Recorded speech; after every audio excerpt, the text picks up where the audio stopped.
The All-American Fencing Academy is grateful to our sponsors who are helping us bring you our on-strip, at-home video training classes. Fox Bookkeeping, helping small business owners and entrepreneurs to run their businesses with confidence by helping them know what the score is. Steve C. McCrae, PA, Burlington Family Law, Divorce, and Personal Injury Attorney. Matthew Woods, VO, Professional Voiceover Services.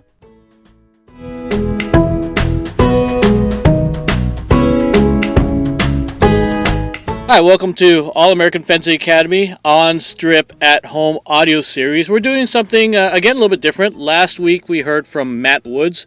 This time we're talking with Paul Hovey. Paul, I already mentioned your name, but let you introduce yourself. Hi, everyone. My name's Paul. One of Gerhard's not older students, but first students. All right. Paul, you were what grade? Do you remember what grade or how old you were when you first started? I was 6th grade, I think. Mm-hmm. I was like a 12 or 11. And we were still at Pine Forest Recreation Center, the first club or area that we were fencing in when the Fencing Academy first started in Fayetteville. That's where you started. Right. We used to call you Mr. G. they still call me Mr. G or Coach G. You after you graduate, you fenced with us all the way through high school. When we were at Pine Forest and then when we were at Fort Bragg, and then of course you helped us start when we were in downtown Fayetteville. So you're part of all of that. And then you went off to college at UNC as well, right? Yes. We ended up having the same coach, who we refer to as Coach, right? Which is confusing. The real coach. I fenced at UNC. You actually kind of helped get me in to school, probably. I hope, or I like to think in my own mind. I try to help all my kids. Fencing was a great avenue for me going into college. It was a great experience. I highly recommend it. What did you major in at UNC? I was dramatic arts, like theater, on-stage plays and stuff like that. I did sort of like both on-stage and off-stage. Carolina actually has a superb dramatic arts program. Really? I can't recommend it more to anyone else who's interested. Really? Another thing, just got a little bit of trivia. The reason why we're talking to you today, we didn't say before, was Paul and I, mostly Paul actually, created a virtual fencing game, and we'll talk about that in just a little bit. But a little bit of trivia. In the last interview we did with Matt Woods, we talked about a slogan that we had, which was, "We dare you not to love it." And then we talked about sonic branding. But there's another slogan that we use with the All-American Fencing Academy, which is because we all played swords. And Paul, I'm assuming you remember where that came from? I actually don't. No, you don't. You accredit it to me, but I've been with you for so long that I don't remember this thing that you said I said. So I'll refresh your memory. So where it came from was when they were interviewing, before you left Fayetteville, when you graduated, headed off to college, the Fayetteville Observer interviewed you. And one of the questions that they asked you was, why did you get into fencing? And the long response, if I remember correctly, was because everyone at some point in their life, male or female, girl or boy, whatever, young or old, everyone plays swords because we all played swords, and that's why you got into fencing, or at least that's what I remember that you said. And so I was like, because we all played swords. That's a great tagline. I'm gonna start using that. I stand by that. That's what I said. I think that's very poignant. Yeah. I think it's important to play. It's important to play. It is. As a PE major, it is. I agree. It is important to play. Everything that I do, you gotta have to put a little bit of fun in it to make it, not just amusing to yourself, but to enjoy what you're doing. So Right. Play is fundamental. You look at humans, you look at animals when they're kids, they learn by playing. And you know, I kind of use that too when we're teaching peoples. We do a lot of games, and a lot of coaches do that because it's easy to learn when you're playing and having fun. But we've kept in contact. Like I said, you were one of my early students, and I might have been 23 when I first started teaching you. I think so. I think so. Younger than I am now. Oh my gosh. So we were made in contact, and about a month ago, I've had this idea because we couldn't fence, and I wanted some way for our fencers to still be able to get together and fence somehow, and I wasn't quite sure, and I didn't want to do a video game because not everyone had either an Xbox or PlayStation or Switch, and not everyone's into maybe a fighting game. It'll be hard for everyone to be able to do that sort of thing. And I thought about that. I was like, yeah, that's not going to be able to work. Not everyone has access to that. And I tossed around text-based games. I don't know if you remember those text-based games. I played them a lot when I was a kid, where you would say, the computer would say, you are in a room. And you type in, look in room. And it'll say, there's a book on the table. Go to book. Type out open book. Yeah, I played those a little when I was a kid. So I thought briefly, maybe I can program a bout. Lunged, fencer or opponent took a retreat. I was like, that's too much work. I can't make that work. And whatever it was, I was going to try to hardwire it into a spreadsheet or something, but I couldn't get it to work. And then I was tossing around like a paper-based game, and I didn't know how to do it. And I thought to myself, I said, who do I know that plays these types of games? Wait a minute, I think Paul does. No, but I do play a healthy amount of Dungeons and Dragons. Healthy amount, right? At this point. That's a good way of saying it. And so, you started kind of describing how to lay out this game, and we were online and we had our own document, and we just tossed ideas back and forth. I think you mostly created most of the foundation for it, and I provided most of the feedback in terms of fencing wise. And is there a template or something similar that you used or went off of to? You had sort of made a chart. Mm-hmm. I guess. I remember. Or the original of the chart. I remember. Yeah. That already existed, and so. And it was a chart of just attacks and defenses, right? Right. Yeah. Yeah.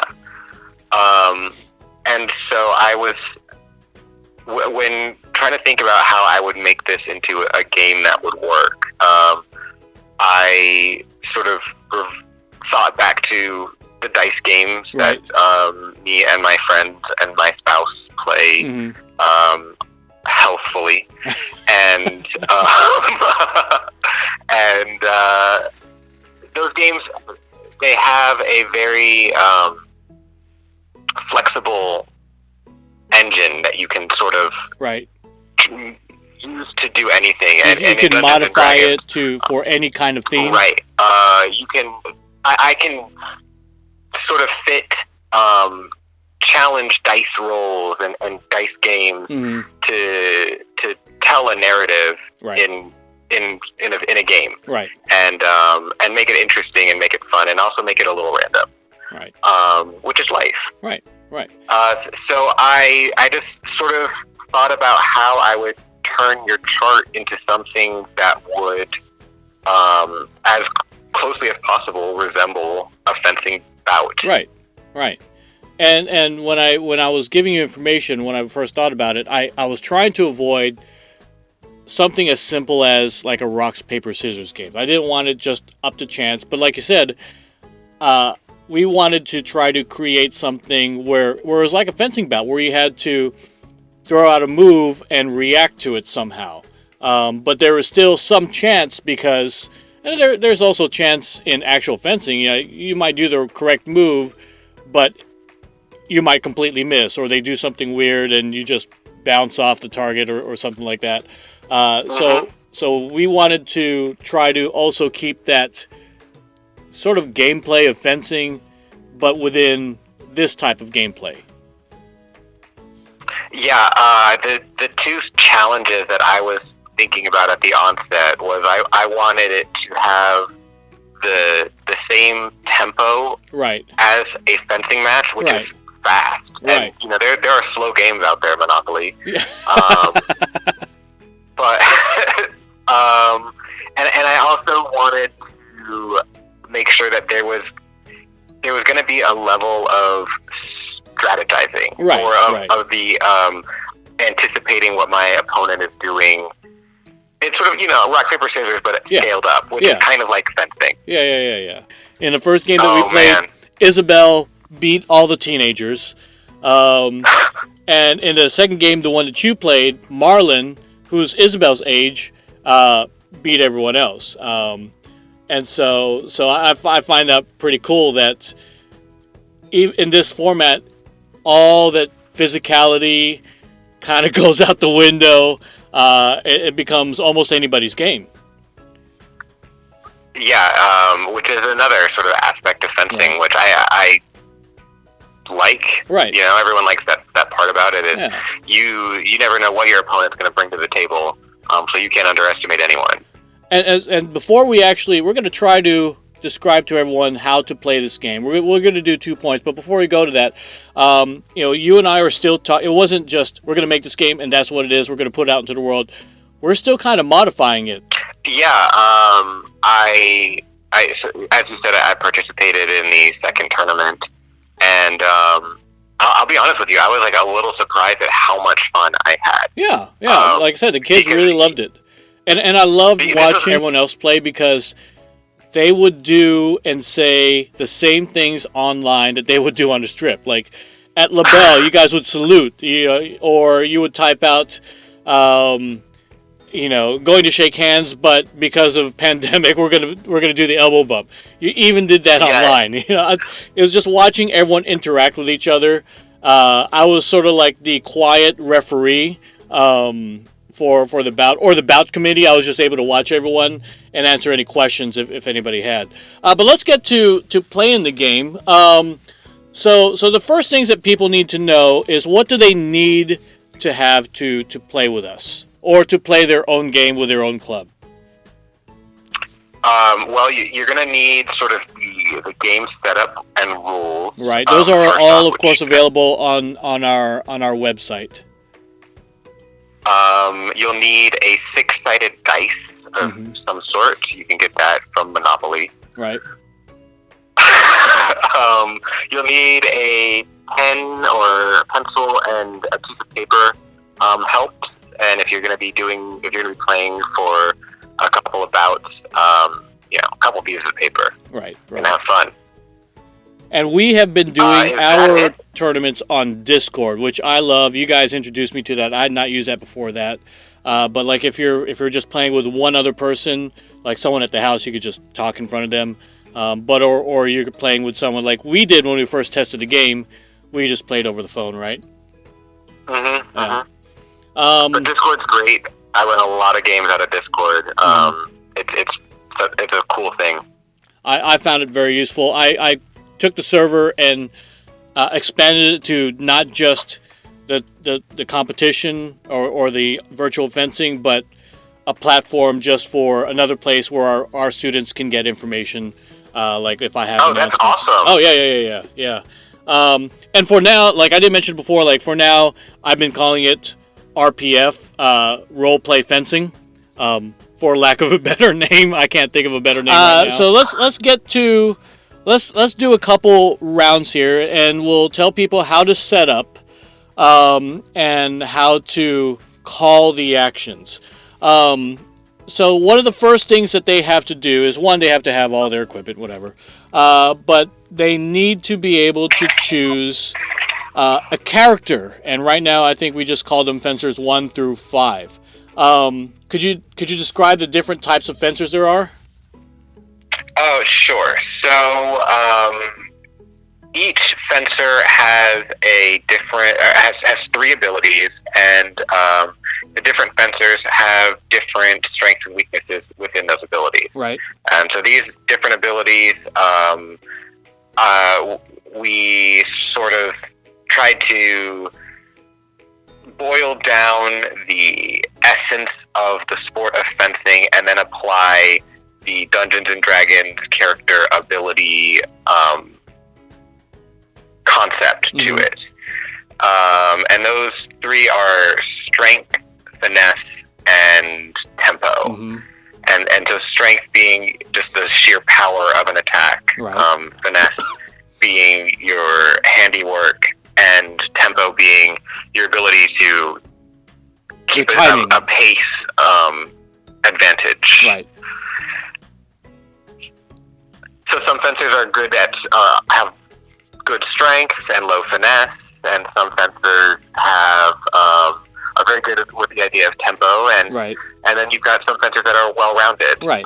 And this sort of reflects also real life, where you're coming in with your own innate abilities. Yeah. And then we also created one with no intelligence, but they were high power and high tempo, but absolutely no finesse. I don't think anybody's picked that one yet. We also put in a thing into the game where fencers can use their own fencing rating to get additional bonus points for some of the rolls, but we haven't actually used it. We've been leaving it out for now, but that mechanism in the game is available, and it's just like, if you were fencing someone that's A-rated, yeah, it's going to be harder for you to beat that person. And so we had that mechanism in it, and then of course we've got a list of attacks, which you can, for each type of attack, you can use a certain type of bonus or bonuses that went with power, finesse, and tempo. And the same thing with the defenses. Those defenses also had a certain type of bonus you can add to it, and we'll talk about when those bonuses get added. You helped me develop, for each attack, there's a certain amount of defense that we can use. And we had different levels of defenses. Do you remember what levels those were? We tinkered around with the defenses quite a bit. This was one of the ones that I actually had a lot of fun messing with. Yeah. We had we had different numbers, and then when we were playing the game, we were like, well, these numbers are way too high. And then just working through the way that some the luck, the concept of the luck defense. You've got a strong defense, which is automatically going to stop whatever attack is coming at me. I've got a medium defense and a low defense that is going to help me, but isn't going to be a for certain end of the action. And then you were talking to me from the onset about this idea of a luck action defense or attack in fencing in this game to represent this idea in fencing. We're like, okay, sometimes you just throw something out there, hope it works, right? Right. So working on those mechanics and hashing that out, that was one of my favorite parts of the project. Right. So, and probably I find the best way to describe this game or teach someone to play this game is to actually play it. Like us trying to describe each step will take forever, and it's like trying to explain to somebody what priority is in foil. So I mean that's the way most games work. Yeah. You just kind of delve into it. So we'll do two touches, 2 points. The way we set up the game is we've only done the first to 5 touches or first to 5 points. In our tournaments, we've only done the pools. We haven't gone into the bouts, the direct eliminations, because the pools I think took long enough. They were having fun, and like you said, you don't want to be Monopoly, where it's like, okay, we're having fun, and wow, what time is it, and we're still playing. Yeah. You know, it's like, does this end anytime soon? Because I'm now bored. You know what? I hate on Monopoly, but the truth is, I do love that game, and I will play it almost any day. Really, I haven't played it in a while. So going back to our game, so one of the first things you have to do is, and we'll try to talk through everything. We have to pick a fencer, and usually, I tend to pick a fencer that's like me anyway.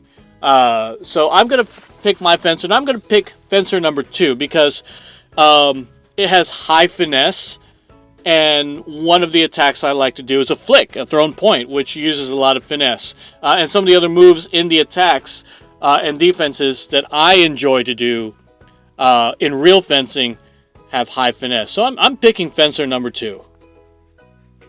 I'm going to go with number 3 because tempo was one of my favorite aspects on the strip to mess with people. All right. And so the first part of the game, pick your type of fencer. And the fencer number 2, my bonuses, I have low power, but I had high finesse, and which was a +3 and +2 for tempo. Which you know, if I look at myself, and like you said, looking at yourself, you're a high tempo fencer. So that's the first part. Picking your type of fencer. We usually just write that down. At least I write it down on my sheet, so I can always just looking at it. And so the next part of the gameplay is the easy one, really easy. We have to determine who goes first, and that's just a simple dice roll. And whoever has the highest roll will go first. So I'm going to roll my dice, and I roll a 1. I got a 5. All right, so you will go first. So whoever goes first, explain what happens now. Who goes first? What that really means is I'm going to pick an attack first. Right. And you're going to pick a defense first. Right. The engagement goes, we each pick 3 moves.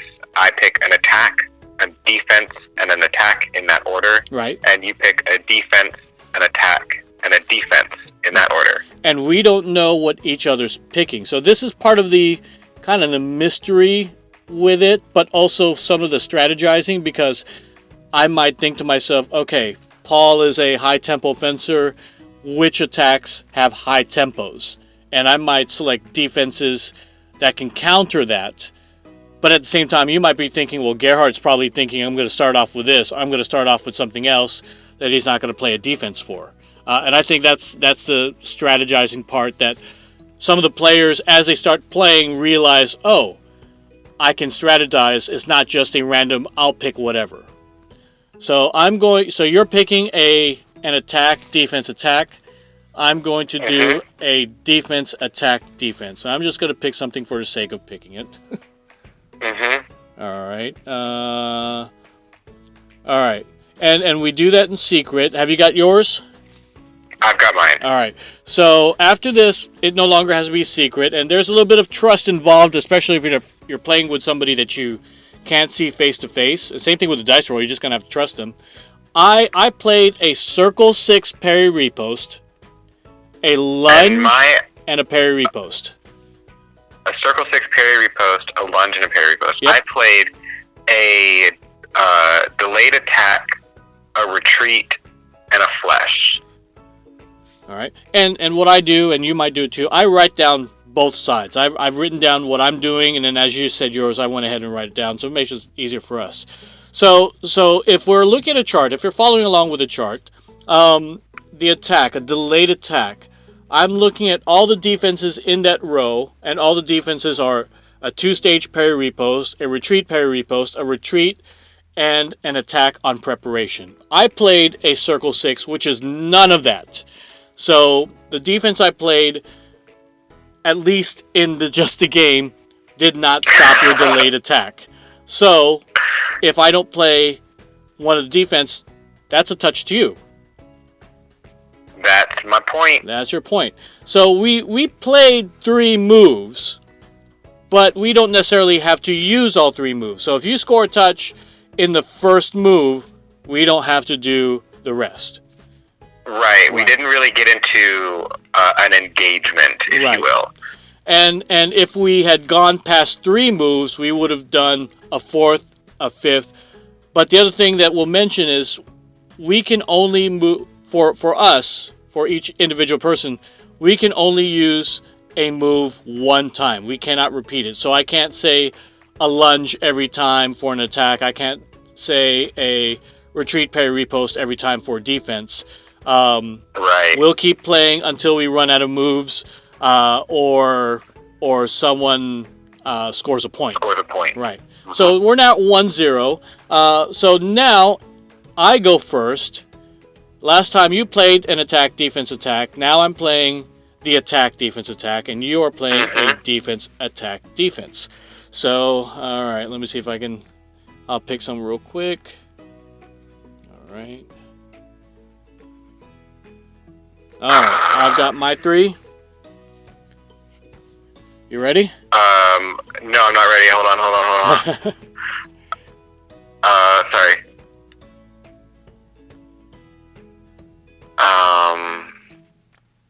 Okay, go ahead. All right, so I played a feint deceive, a parry riposte, and a lunge. I have a retreat, parry, riposte, a carry by handwriting, beat attack, and then a counterattack.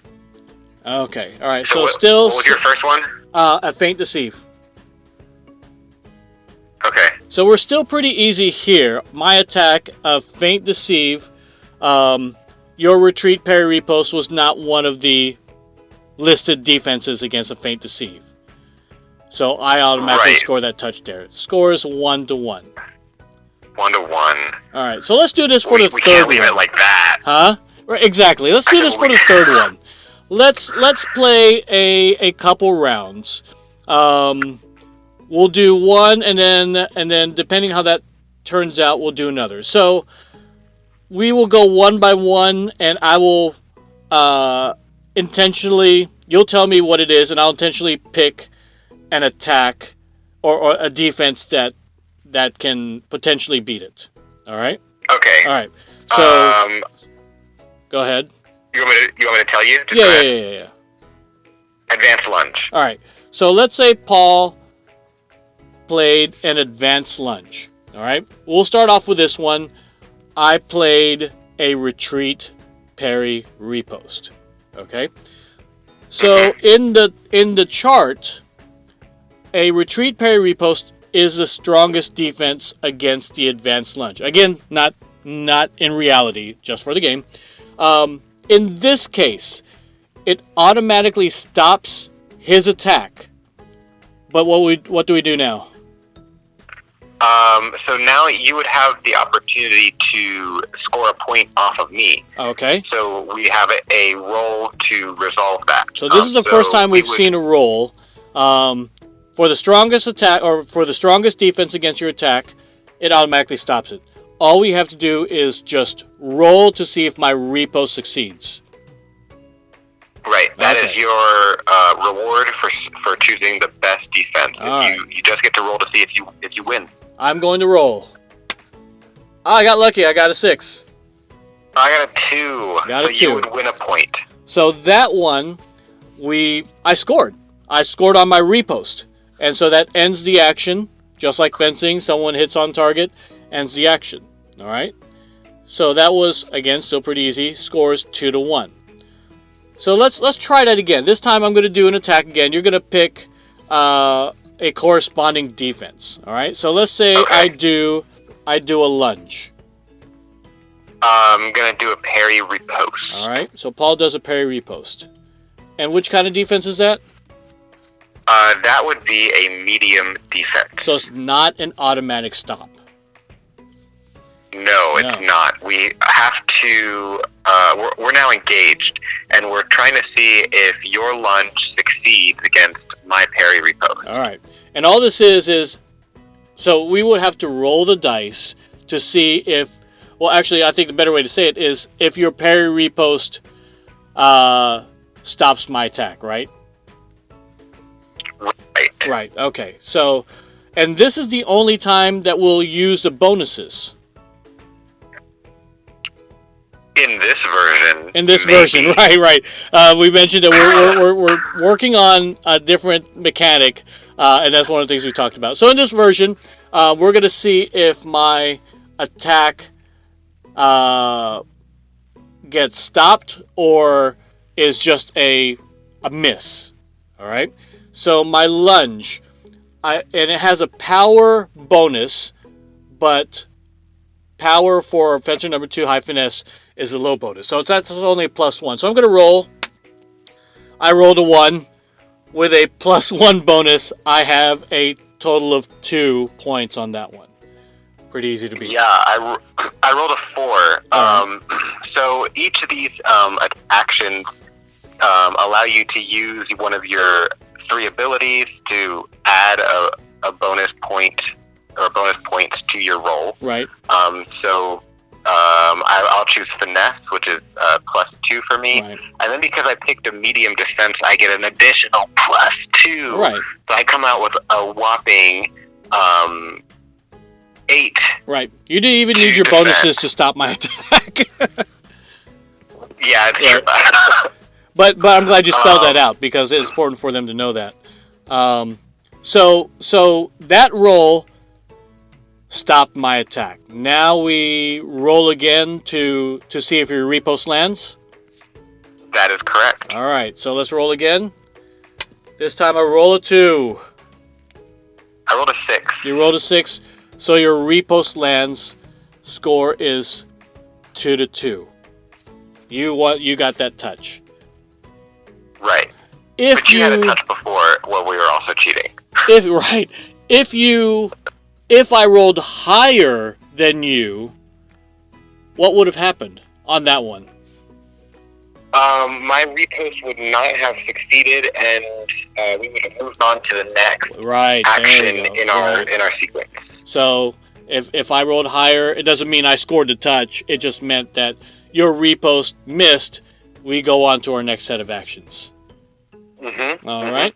So let's do one more, and we're going to, let's do 2 more. Let's do one with an I don't know, I'll wing it attack. Just so everyone knows, our attacks that we have are lunge, advanced lunge, feint deceive, beat attack, delayed attack, flesh, thrown point to the back, thrown point to the back, or flick, some people call it.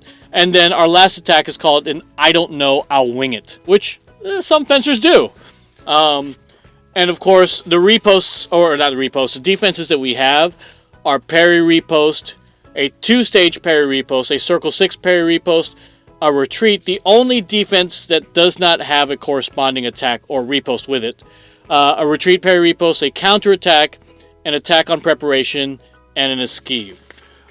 So let's, you're doing an attack, so why don't you play an I don't know, I'll wing it. Okay. And I'll play a parry repost. All right. Okay. So what happens in an I don't know, I'll wing it?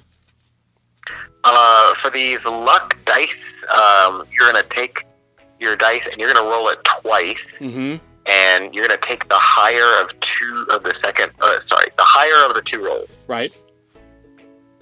And then to give you a little bonus, you'll have a bonus, but you have to use the lowest one that you have. Right. And then the defense, any defense will defeat it, but it's a low defense. And just depending on the defense you use, you can use a corresponding bonus with it.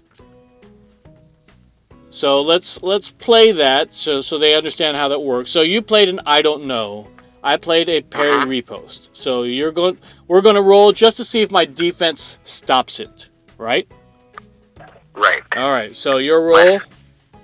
My first roll was a 1, so I'm definitely taking a reroll. Only a 2. It wasn't meant to happen. So you can use a 2 plus your lowest bonus, which is a 1. Which so is a total 1. of 3. Total of 3. And I'll tell you what, a lot of people really like that well-rounded fencer because they never have a lowest bonus. I'm going to roll for my my parry riposte. I also have a 1. Oh no. And so parry riposte, I can use power and finesse there. So I got a little lucky there. I'm going to add my 3 bonus. So I barely stopped your I don't know, I'll wing it with a total of 4. All right? Yes. So I managed to stop your attack. We're going to roll one more time to see if my riposte actually lands. All right? I roll a 4. I rolled a 1. You rolled a 1, so my riposte lands. Score is now 3-2. All right, so let's do one more here, and we'll play a luck defense. All right, so I'll play a lunge. Then I'm going to counterattack. So Paul plays a counterattack. So it is one of the allowable defenses. Once again, we have to roll to see if you're. In this case, it's not a defense. You. In this case, in reality, if you're able to duck out of the way. All right. So my lunge, it's power. So that's a bonus of +1 for me with a roll of 3. So I have a total of 4 on my attack. My first roll was a 5. Oh, you've got me already. My second roll is also a 5. You've already got me. So I'll take the 5. Yeah. Yeah. All right. So you don't even need to use your bonus for that one. Nope. So your counterattack does succeed in evading me. Now we just have to roll to see if your counterattack hits me. Okay. All right. So I roll a 4 again. I rolled a 4 also. So I think some different fencers have been playing this kind of differently when they roll the same. When I've been playing it, I've just ruled when both fencers roll the same number or the same total score as a no touch. I would agree with that. You agree with that? So in this case, our totals were the same, so there was no touch. But I think they were able to see how the luck defense works, where you can roll twice to get your highest roll on the dice for your defense, just on being able to see if you are able to stop the initial attack. And then we roll again to see, of course, if the riposte lands. In this case, there was no touch, so we would go on to the next set of actions. So let's do one more, just one set of actions, and see if we can get one more point there. So you're doing an attack, I'm doing a defense. Okay. All right, and the score is 3-2. All right, I've got mine. I played a circle 6 parry riposte. Oh, beat attack. Ah, darn. Oh, no, wait, okay. So, beat attack. I get the automatic stop, right? Right. Right. So, in the chart that we're looking at, the circle 6 parry riposte automatically stops beat attack. So, we just have to roll. I roll a 5. I rolled a 1. So, time has expired. I win 4-2. Just like the old days. Right. But that's how we play the game. And like I said, we're gonna do. We've been able to do a couple tournaments. We've even put them on Ask Fred and used the actual tournament software to run it. And we posted the results on Ask Fred. And if you look on Ask Fred, we're the only club that has results up right now. I'm sure everyone's looking like, who's hosting a tournament? We are, but we're doing it on Discord. But all of the rules are online at our website, allamericanfencing.com. If you scroll down, you'll find a section on, right now we're calling it Roleplay Fencing. All the rules and the chart for all the fencers, the bonuses, are all available for download, all absolutely free. You don't need any type of program. You don't even need to know fencing per se. We did put in there, if we're asking everyone if you're playing it, if you're enjoying it, if you're using it, please donate. I mean, this is part of allamericanfencing.com, All American Fencing 2. Like all clubs all over the nation, we haven't been able to do classes or private lessons. So this is partly a fundraising effort for us. But please check it out. Hopefully you've enjoyed it. Hopefully we get back to normal and fencing sometime soon. We don't know what that looks like in North Carolina. Potentially, we're looking at, Paul, maybe coming back May 23rd was when North Carolina is saying Phase 2 will start. Actually, May 22nd, but we may do some lessons on May 23rd. But we're still almost kind of playing it by ear. We're not totally sure yet. We are hoping for that start, but even then, we are going to be extremely cautious because the numbers are still going up in North Carolina. Crazy times. Yeah. Before we sign off here, I always ask fencers. I'll ask this. You know, you've fenced for a long time. You still fence sometimes now, but I'll go ahead and ask you two questions I've asked our interviewees at the end. If you would say one thing that you would tell our fencers to practice in terms of fencing while they're at home, if there's anything that you think, yeah, you really need to work on this based on your experience, what would you say that would be? I would say to do squats. Do squats, yeah. Just until you hate yourself, but you will fence like nobody's business. But that'll help keep your knees bent. That'll help build your power and explosion from the lunge. On our last virtual class, we did wall sits, and Gabe was not happy about those. And you remember doing wall sits when you were on the team, right? Oh man, so many bad jokes. We only did it for hell and agony. We only did it for 1 minute with Gabe, and I kept up to tradition. I told bad jokes during that 1 minute. If you watch the video, it should come out this next Tuesday. I think no. The video just came out last Tuesday. So the last video that came out, you'll see us doing wall sits and me telling jokes for 1 minute, bad jokes for 1 minute. So the other thing I asked fencers is, or our interviewees is, in this process of quarantining and staying at home, if you would recommend a series or a movie on Netflix, Hulu, Disney Plus, what do you recommend? Oh my goodness, that's so hard. That's a great question, isn't it? Okay, I literally finished this show last night for the second time. Gravity Falls. I've seen some of it. That's a cartoon, right? Yeah. It's 2 seasons. It's just magnifico. Gravity Falls. I've seen some of it. I will have to check more of it out. Yeah, you got to watch it sequentially, as all those kinds of cartoons. But well, thank you, Paul. I appreciate your time. Any last words? It's great talking to you, Gerhard. I'll talk to you soon. All right. Everyone, stay healthy, stay safe, and we'll see you next time. Good night, everyone. Bye.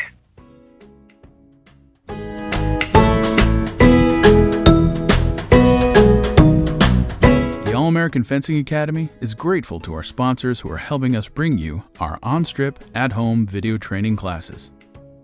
Fox Bookkeeping, helping small business owners and entrepreneurs to run their businesses with confidence by helping them know what the score is. Steve C. McCrae, PA, Burlington Family Law, Divorce, and Personal Injury Attorney. Matthew Woods, VO, Professional Voiceover Services. Stay safe, stay healthy, and we'll see you next time.